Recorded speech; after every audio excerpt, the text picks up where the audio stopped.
J'ai 5 ans. Café-bar chez Titine, sandwich à toute heure. Les tables de bois, les gars qui rient. Le petit garçon sur la pointe des pieds. Avec sa menotte, sa petite menotte, dans la grosse pocre de son père. De mon père. Et j'arrive pas à voir de l'autre côté du bar. Je vois juste l'échine, le dos de la grosse mère Titine. Ça fait comme un énorme rond blanc. Elle est énormissime. Elle est en train de cogner sur le petit père Lucien, qui est sous-bombardé comme tous les soirs. Puis il est tellement petit, lui. Elle l'a levé à 1 mètre du sol et puis elle cogne. Spoutounk, spoutounk. Et là, il y a Bono l'amiral qui se lève. Le silence se fait et il dit « Lucien, ne frappe pas une femme, tu te mettrais dans ton tort. » J'ai passé des heures avec mon père à écouter les histoires de Bono au bistrot. Quand il se levait puis qu'il commençait à raconter. Parce que lui était parti. Il avait traversé le monde. Il avait fait les voyages qu'ici personne n'avait imaginé de faire. Lui, c'était l'explorateur du pays. Il était revenu. Depuis, il racontait. Il connaissait les odeurs de tous les océans, les couleurs de toutes les terres. Et il racontait ça comme personne. Nous étions à la chasse à l'ours dans les Pyrénées. Soudain, j'entends hucher en italien. Je vois un prélat genre cardinal dans les bras d'un ours poilu.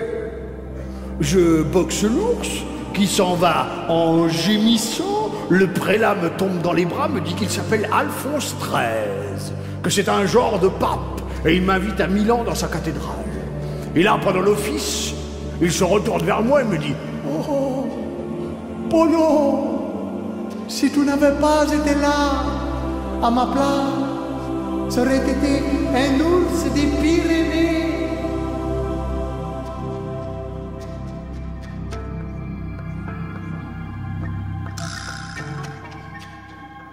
Naufrage sur les côtes d'Australie. J'étais le seul survivant, agonisant sur un récif à fleurs d'eau avec juste mes sacs jaunes, mes gros sacs de voyage jaunes qui ballottaient de chaque côté. Et là, une tribu d'aborigènes anthropophages a voulu me transformer en brochette sur la plage.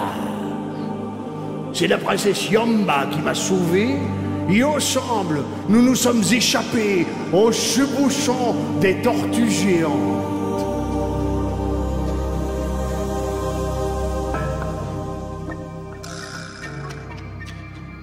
40e rugissante, des vagues de 30 mètres de haut. Et là, le capitaine qui pleurait en suédois.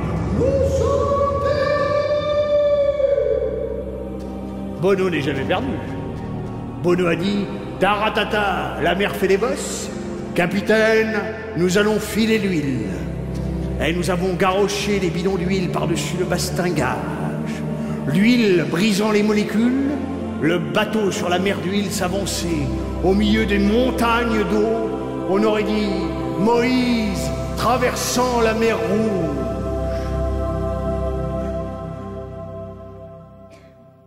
Bonsoir, Madame Bono.